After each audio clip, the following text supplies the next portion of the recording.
hello, Courier Nation. Welcome to the Deliver on Your Business podcast, where you are the boss. Each week, we talk about how to make the most of your business as an independent contractor, as a courier delivering for gig economy apps like Grubhub, DoorDash, Postmates, Uber Eats, and so many others. Well, hey, Courier Nation. Welcome back for another week of the podcast here, the Deliver on Your Business.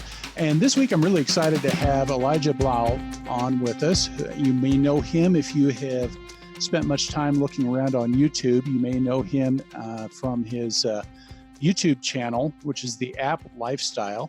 Once upon a time, it was the Uber Eats Lifestyle. And I ran across him, I think, way early on. My very first deliveries were with Uber Eats. And when I first started doing deliveries, I came across some of your training series back then, and just a lot of good practical information that he has. So I'll put a link in the show notes for his channel and everything like that. But Elijah is coming out with a book as well. He will be launching the book very shortly, called The Anatomy of Financial Success.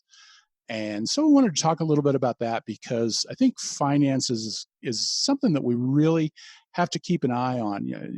The focus of what I'm trying to do here is to get you all to focus on the business aspect of what you're doing, the fact that you are running a business, and finance is a big part of that. So there's some great stuff that he's had. I've had a chance to look through a draft of his book, a lot of great information, just good stuff about money. So I'm looking forward to kind of talking with him a little bit about that. So Elijah, I want to welcome you and thank you for coming on to the podcast. And folks, if you can hear the dogs barking in the background, I do apologize. Hopefully the microphone kind of kept that out from being too loud here. But Elijah, you started out, I mean, you really do, you're kind of I would call you the Uber Eats expert.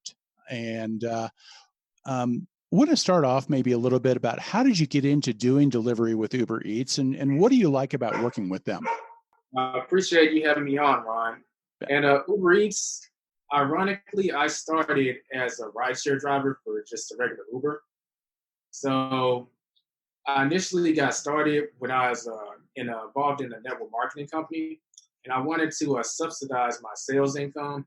And a friend of mine referred to just a rideshare version of Uber. I said, yeah, I'll go ahead and give it a try. So I did it. It turns out that I actually enjoyed it. So I did that for a good while. And Uber Eats kept more or less harassing me from the Uber app saying, hey, do you want to do deliveries? Hey, do you want to do deliveries? Do you want to do deliveries? And at first I was thinking, no, mainly because before then they didn't have tipping on the platform. I was like, yeah, you got to be kidding me. And when tipping came, I was like, okay, you know what? Let me take another look at this food delivery thing, because it couldn't hurt. And it turns out that when I started doing deliveries, at least in my particular market, you could actually make as much, sometimes more, just doing Uber Eats versus Uber X. I was very blown away by that. So I would get in the car, turn my Uber Eats on, and sometimes I would just do deliveries only. And I literally started comparing the two. And I was working either less hours with Uber Eats, or I was making more money if I was working the same amount of hours. So I came to a choice where I was thinking, okay, I've got to pick between the two, because having people and food presents its own challenges. I mean, your food smells like Mr. John's or Popeye's chicken, etc. It's like, you got to explain, hey, I deliver food and people. Besides, sometimes I wouldn't mind just blasting my music, or just listening to an audiobook. That's one of the reasons I really love doing Uber Eats. Yeah. I listen to all kinds of audiobooks, financial audiobooks, self-development, and I couldn't do that with someone in the back of my car. So I don't know if y'all have seen that Night School movie, but there's a Lyft driver in there, and when he's driving around on the phone talking to people, he has a passenger in the back. He's saying, I'm going to give you a 1 star because he's on the phone. See, stuff like that wouldn't pop up with deliveries, and you can listen to whatever you want. So I said, you know what? I got to admit, this delivery, I like people more, but the delivery is actually improving myself because I can listen to so many audiobooks. So I decided to stick with delivery. And I was inspired by someone called the Simple Driver who made great videos on rideshare. I've seen him. And I Yeah. typed in for Uber Eats, and there was at the time there was literally no channel focusing just on Uber Eats. There are people talking about all the apps like Uber Eats, DoorDash, Grubhub. But I didn't find any information just on Uber Eats. And based on my experience, I noticed that they're kind of missing a few things, like the algorithm and certain things Uber does. So I say, you know what? Since there's a void in the marketplace, I'll just be that person to go ahead and start it. Because so many people, I would talk to people like other drivers when I'm waiting at restaurants and tell them about these tips I was finding out, and they literally were genuinely surprised, like, "Oh, I didn't know if you did X, Y, Z, then you can get more pings, or if you do this, I can increase my amount of tips." Like, more drivers need to know about this. So I felt kind of obliged to start the YouTube channel, and that's where the Uber Eats courses really came through. So that's kind of the origin of the app lifestyle. You know, before it was called the Uber lifestyle, but I changed it to the app lifestyle. Yeah, I noticed that there were a lot of people that all of a sudden, some of the companies were starting to crack down on using their name and some different things like that. So I don't know if that prompted you to make the change. I saw a few other people had to, kind of all around the same time. So I didn't. You're very right. You're very right. And to me, it doesn't make a whole lot of sense, because what you were doing was really, and art continue to do, really does promote the company. And when they kind of force you to take their name out of it, even though you're still talking about them, I think it dilutes some of that promotion that you're able to do for them. But that's just my opinion anyway. I Um, still share that opinion, but I guess they don't understand how SEO works. well, no, that's very true. That's very true. And just word of mouth, and when you get an organic type of promotion like your channel and different things like that, I would think that these companies would understand that that's just gold for them. But sometimes there's a lot of things they don't seem to understand. We probably don't have a whole lot of time to get into all those things. But one thing that I wanted to bring up or talk about with that is that in your book, one of the things you really try to get into is talking about developing kind of a well-rounded portfolio of income types. And you kind of have your income personalities and your different styles of income, and trying to spread out so that you're not too heavily depending on just one thing. And that is that kind of did that play a part, I think, in like getting into YouTube and some different things like that? Because it sounds like you mentioned you're doing, you did rideshare, you're doing some other work for some other things, and then Uber Eats, and then YouTube, and maybe talk about that a little bit. Yeah, that definitely played a role in it. I mean, pretty early on, I realized that when it comes to income, you got to have the right expectations. And I've seen so many people throughout the years, they're looking for another way to make money. So they look at all these ways and they just, they either randomly pick one or they just decide to go with one. And then they turn out that they actually either don't like it or they can do it, but it's just not paying enough. Right. And when all that comes to close, they spent so much time on that income and now they don't even want it, maybe 6 months, a year, sometimes even years. Then they're kind of walking away all mad, like, I put all this energy into this income and for whatever reason, I don't even want it anymore. And that really inspired me to share my perspective on income, because more important than the income itself is really the type, because the type is just a conduit for managing your expectations. People will say a lot about passive income, for instance, and it's partly because our society is so focused on get out there and make money that we overemphasize passive income. But if we stop to think for a sec, let's say if there's no getting out there and getting money, you're just receiving passive income. But what if my friends are going on a vacation, going on a yacht, and they invite me along? I don't have enough money. I would have enough in 3 months based on just passive income coming in, but I don't have it now. Well, if I have a little what I call active income, I call it permission to be impatient. And that's a great example where Uber Eats and Uber comes into play. I can go out there and make that money, get on the yacht with my friends. And that's an example of really categorizing incomes. And I go very heavily into that in the book. That way you can really decide what is it you actually want instead of jumping into something because the pressure at the time, oh, I just need money. I just need money. When, okay, what type of income do I want? How do I want to make it? You're setting your expectations so you don't select the wrong type. It just doesn't fit what you want or your personality type. Yeah. I like something in your book where you quoted Robert Kiyosaki, and you said that when you were talking about, like, let's say doing something like the cruise with your friends or just all sorts of different scenarios, but you had a quote from Robert Kiyosaki where you quoted him as saying that it is the why that gives you the power to do the how. And I've always appreciated that kind of approach. And so, talk to me a little bit about that, because you talk a little bit about identifying some of your triggers, identifying the kinds of things that really make a difference to you, and how can, like, we as drivers, whether we're doing our delivery work or other gig work or even our jobs or passive or active, any kind of income, how can we use that why to motivate us? Well, I'm glad you asked. So, the why is so important. Our society tends to focus very much on the how, and don't get me wrong, that's important. But if you look up statistics of people who start their own businesses or even get involved in network marketing, like there's a huge percentage of people that they don't follow through. And whatever they get involved, often the system is awesome. Like the how on how to make the money is just laid out in plain print. It couldn't be any more clear, but they still fall off. So we got to ask ourselves, why is that? But why is that is literally the word I keep saying. It's the why. That's the reason that we all need extra money, let's say when we're doing Uber Eats or rideshare, whatever it may be. But what gets you in that car? It's going to make it a lot easier if you have a strong why. And the why really has two sides. It has a side where you're passionate about something, whatever that may be. You might be passionate about starting your own business, passionate about being able to travel the world, and this is your conduit to be able to afford it.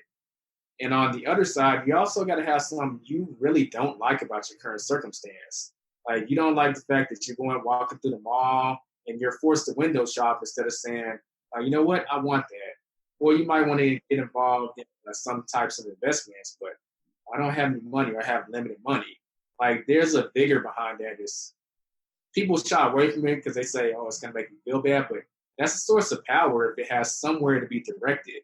And that's where that why comes in, because if you have the why, then you find out the how. It could be Uber Eats, whatever gig.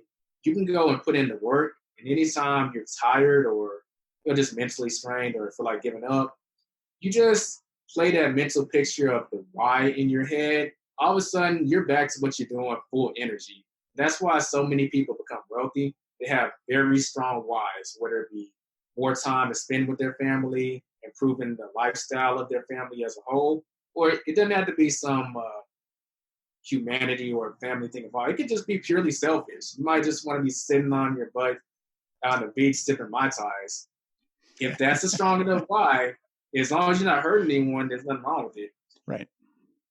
Well, and I think that kind of makes a difference too. And, I think the other side of it is that sometimes we can get so caught up in the how that we forget our why.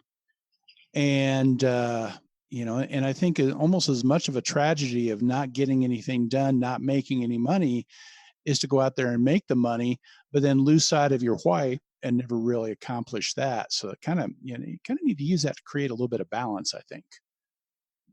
You you said something later on in the book that you said that more money will not solve your financial problems, and in some cases, it may put them on full display and make them worse.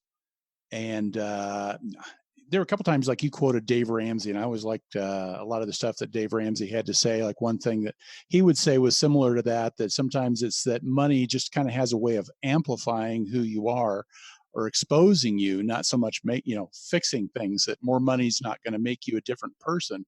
It's just going to make you more of what you already are.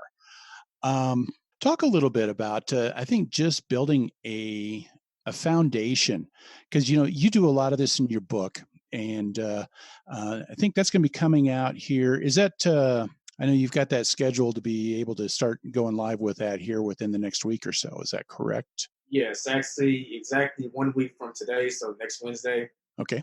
And we'll get a link up for that too for anybody that wants to get in on that book. I really recommend people think about this.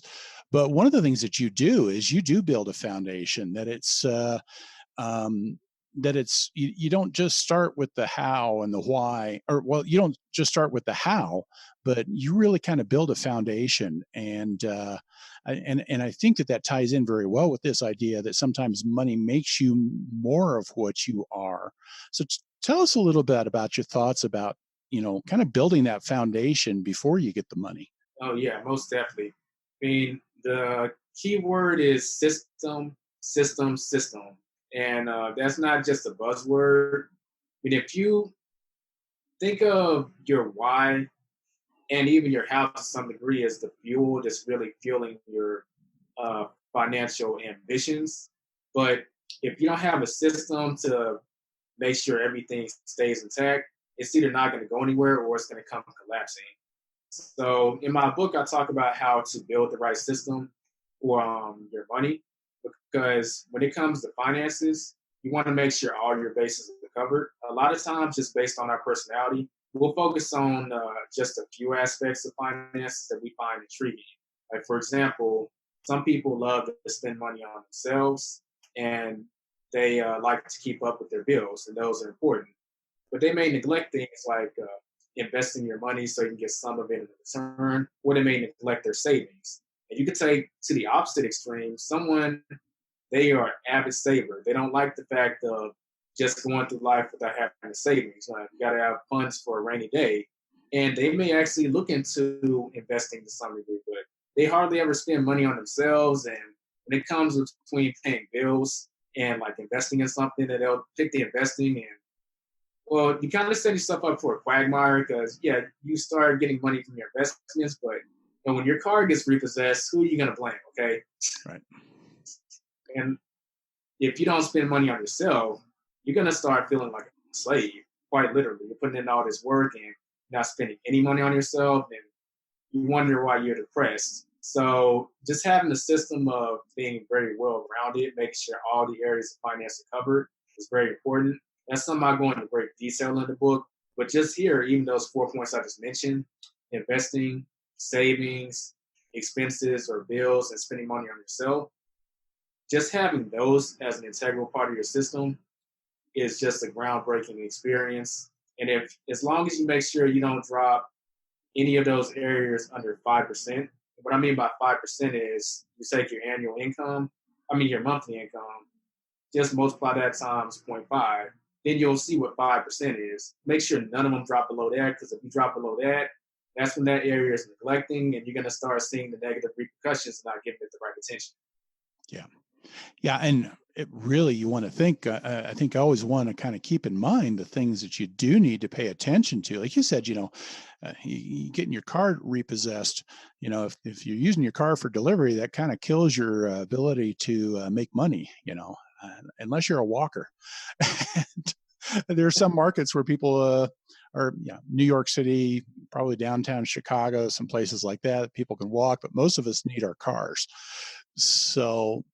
And that's something that I talk about this sometimes. I call it, I say that our car is like a credit card on wheels, because it's like our biggest expense is our car. Unless you are one of those people who can walk or ride your bike, but it's like we don't think of it as much of an expense because all we think about is the gas, because that's what's coming out of our pocket right away. But talk to us a little bit about, I guess, trying to, from a business standpoint, running your business and making sure that you're taking care of your money so that you can operate your business. And maybe give us some thoughts on that.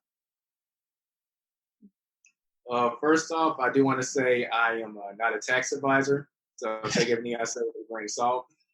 That's my legal disclaimer. But Absolutely. the key thing is to really treat this as a business, because that's ultimately what it is.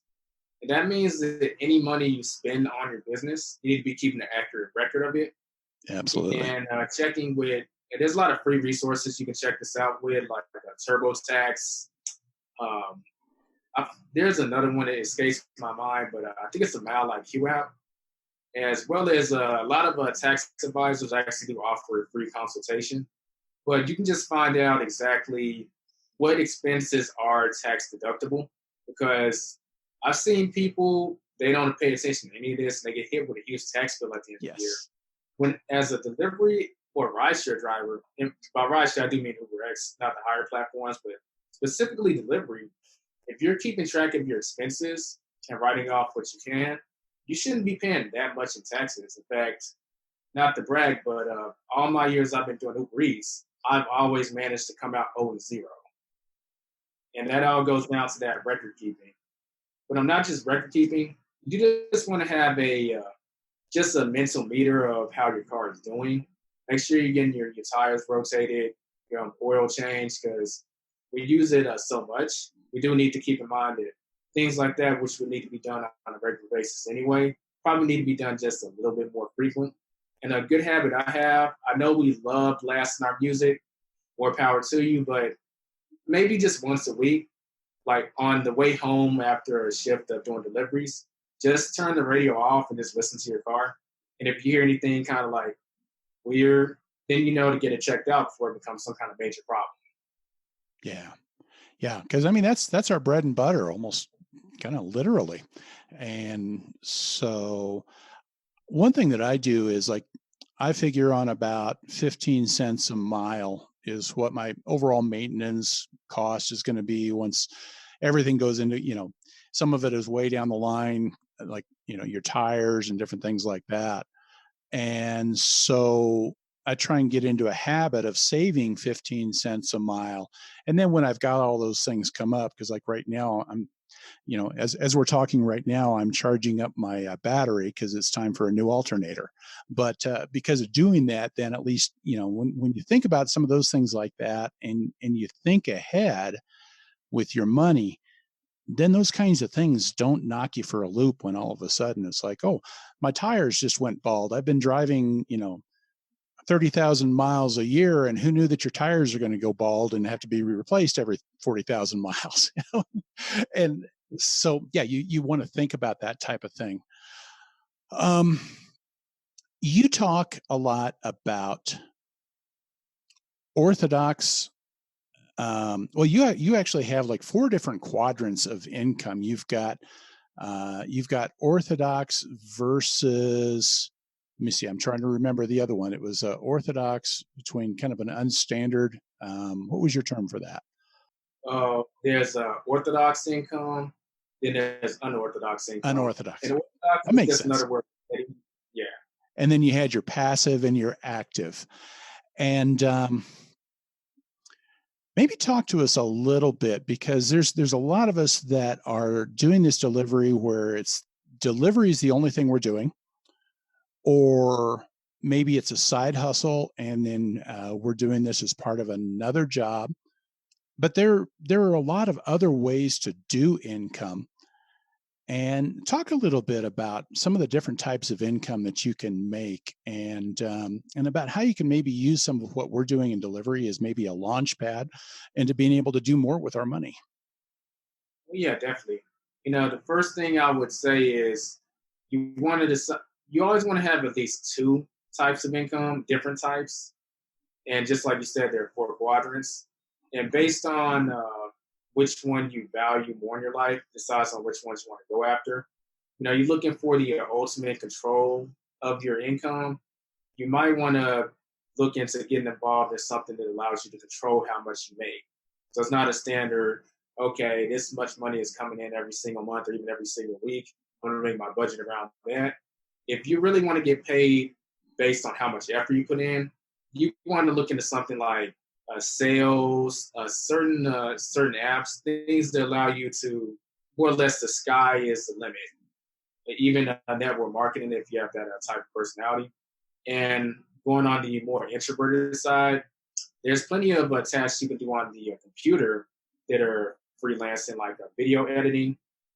Believe it or not, on YouTube, those captions that you see where the subtitles appear when you press closed captions, Hmm. A lot of people pay a website called rev.com, to put those in their videos to transcribe it. And they get paid around like 15 or $20 an hour. And it is a freelance work. Okay. So it all starts with exactly what you want. Because once you just know what you want, then you know where to look. Going on the other side of the spectrum, let's say you're happy with the amount of work you're putting in, but you do want something on the more passive side. Well, now that you know, okay, what I want is passive. I don't want to work too hard for it, or I want it to be set up on autopilot. Exactly what do I want to go after? A good example would be starting a YouTube channel, ironically. I mean, there is an ad revenue off of that. I mean, Hmm. you can get involved in real estate, certain stocks, certain bonds. Now, I realize I'm not saying you jump into any of this stuff. You would need to invest in your education first. But if those are your ultimate goals, then you know, okay, well, this is the starting place. So let me go ahead and start putting work in to go there. But you got to decide which one is more important to you. Do I want to control more of my income and just have the sky be the limit? Or do I want to tackle the more passive side? Now, one thing I think every delivery driver should be doing, and this could be the sky's the limit or it could be passive, but we drive around all the time in our vehicles because we're delivering food. I'm sure we've seen more than our fair share of houses that are for sale by owners. If you find a real estate agent or just a real estate investor, and you can find them online or in person, they have referral programs where they'll pay you $500 just to send them a picture of that sign in the home because they have a lead for their business. And if the deal goes through, you just get $500 for spending maybe 5 minutes of your time. That could just be something real passive that you do in the background every time you see it. Or you could make that a full-time thing. You could, okay, you know what, this delivery thing is my side hustle now. My main objective when I get in my car is to take pictures of those signs so I can get paid. Oh, yeah. No, that's a good idea. I hadn't even thought about that one. Let me ask you for you, because you've kind of branched into a lot of that. Did you feel like your delivery work kind of helped spur you into more of that? Or was it more like you got into, I think you started with Uber and then moved into Uber Eats? Did that kind of come out of you've already kind of had that mindset a little bit and this was just an end result of that? Yeah, it was the end result. It's I guess I'm the conspirator if you want to put it in those terms. Okay. But I definitely used Uber Eats, somewhat Uber, but more so Uber Eats as a launching pad for a lot of things I got going. Because even managing the YouTube channel, I would be doing deliveries and be listening to YouTube videos while I'm doing it on how to manage a YouTube channel and the results you need to make and how to make money and Oh, stuff yeah. like this. And sometimes I'd be listening to audio books on financial education. And like I said, I couldn't do that with people in the car. Well, I could, Right. but I'd be getting a 1 star and you wouldn't have saw too much of me anymore because I would be deactivated. Uber Eats really served as a launching pad in a lot of ways, not just directly, but also indirectly. I mean, there was a time where I actually did just go full time in the Uber Eats, and I was able to do that and maintain control of my schedule, so where I could look up things and schedule certain things. I wouldn't be able to do that if I wasn't doing Uber Eats because you just turn the app on when you're ready to make money, then you turn it off when you're done. And that's one of the beauties of this gig economy that's been created. Yeah. Oh, I agree. Do you think that, what do you think there is? I mean, I guess I'm wanting to kind of go two ways with the question here. So maybe I'll just ask both. Um, do you think what kind of ceiling do you see on what we can earn with Uber Eats or any of the delivery platforms? Because I think there is when you're trading time for money, there is a bit of a ceiling. What kind of ceiling do you see with that? And do you see any likelihood of this becoming less attractive over time? Everything has a ceiling, and it is going to vary on your market. So I can only speak for my market. Mhm. But I would say I'm not going to be that person that puts like 60 or 70 hours in. I say the max Right. I would go with like 40 or 50. But for me, that's around $700 or $800 per week. But as far as where I see the industry going, this is why it's part of the reason that it really inspired me to write the book. Because I do know that even though these companies are great, they do control the terms and they can make changes that are unfavorable to drivers at any time. So one thing that we all got to really brush up on is learning how to find other opportunities that are out there or create other opportunities so that I, I've heard someone else say this. I don't want to steal their phrase, but he always says, have backups to your backups.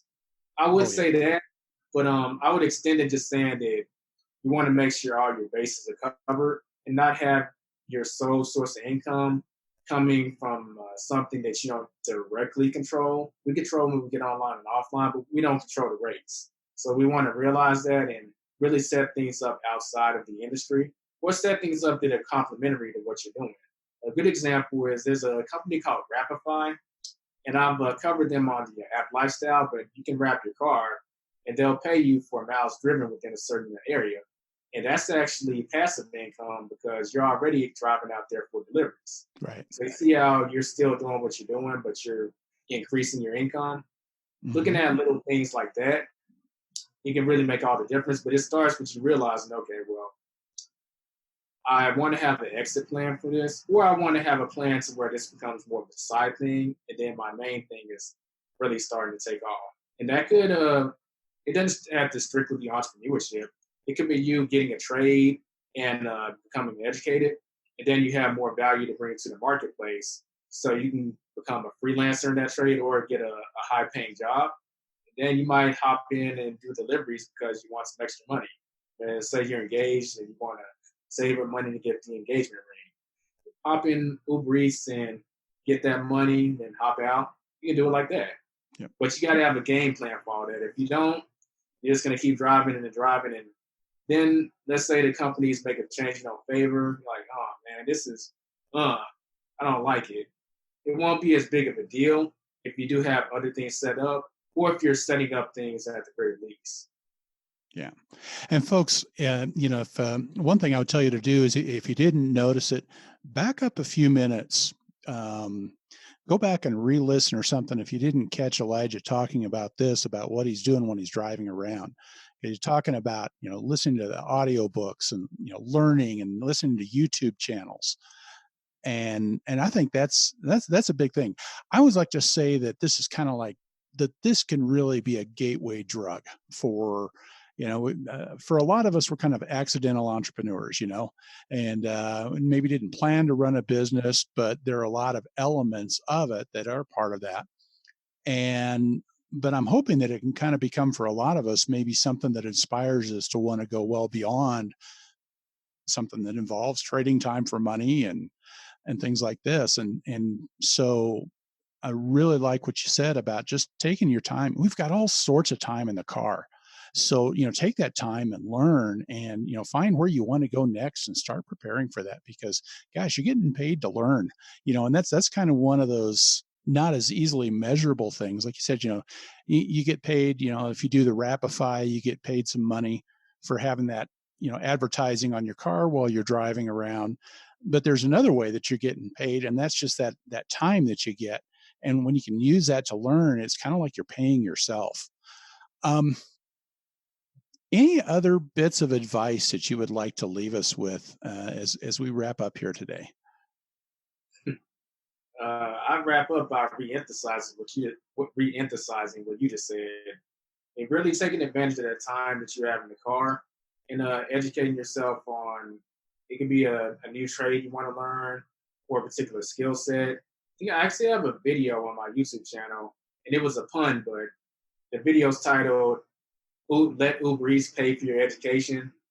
Oh yeah, yeah. Obviously, it's not like it's in a tuition sense, but it is technically happening if you do it that way. And what you said about this being kind of a gateway to more entrepreneur things, I definitely agree. Because the first thing I did in terms of making money actually was a solo business venture I did. It was called Indigenous Remedies, where I sold herbal capsules, herbal teas. And I figured a lot of things about business from that venture. And when I started doing these apps, the first thing I thought about was, you know what? This is actually a great entry point for anyone who wants to do anything business like or entrepreneur like, because it doesn't have all the elements of it. But one thing it does have, well, if you want to make more money and keep some of the money, well, you got to be analytical. You got to look at how much you're making and find little ways you can make additional money and finding ways to make sure you keep that money and not get grafted to the IRS so much. And those are skill sets that, they're very heavily involved in business, and you're kind of learning them right here. So if you spend at least 6 months to a year just doing this type of business, you're actually pretty well equipped already to go and to either start something on your own or get involved in something. So it's a great learning experience just in itself. It is. That's outside of, what we just talked about. Yeah. Yeah, because all of a sudden you come out of this and it's not like a job where it's kind of like, okay, I just went out and I did some work or whatever, because now you've come out of it and you've had to deal with business taxes. You've had to deal with all sorts of things like, setting your schedule, which is really, it's market research. And there's so much that what we do, it just gives you some skills that you can build on those, and you can do so much more from that. Well, Elijah, I want to thank you again for coming on, being with us today. And folks, I definitely encourage you, as soon as that comes out, I'll put links up so that you can check out his book. It's called The Anatomy of Financial Success. Because that's a huge part of what we do, is just understand the money. I think the better you understand the money, the better you get with everything else that you're doing. So folks, thanks again for stopping in. And Elijah, thank you very much. I'm glad you had me. I always say, be safe out there and stay profitable. Absolutely. Absolutely. So what did you think, Courier Nation? I really appreciate Elijah coming on and joining us here for today's episode. He's just got some great information, and I really encourage you to check out his book when it comes out, about another week away. And in the meantime, go check out his YouTube channel. He has got a channel. It is called The App Lifestyle. I'll put a link in the show notes, but he's just got some great information. He's got a whole series of tutorials about how to do what is generally centered around Uber Eats, but most of his information you can pretty much apply across the board with all the different delivery companies. He's got some great information, and once his book comes out, I'll get you a link for that in the show notes so that you can go to that as well. His book is called The Anatomy of Financial Success, the key to building financial confidence and destroying financial insecurity. And that's the thing that really got us into this whole delivery gig, isn't it? It's about the money. It's about making that money and what you're going to do with it. But information like what Elijah is providing, it's the kind of stuff that takes you to the next level, It's all about taking control of your money. Now, Courier Nation, I want to ask you one thing as we wrap up. Are we providing good information for you? Is the podcast and the website and our business tips, are they useful for you? Because if they are, please let people know about us. Leave a review where you get your podcast, share us on social media. All of that stuff helps us get found. And if we can get found, we can help more people like you take control of your delivery business. And that's what this is all about. Never forget, folks, to do exactly that as we go today. Take control, go out there, and be the boss.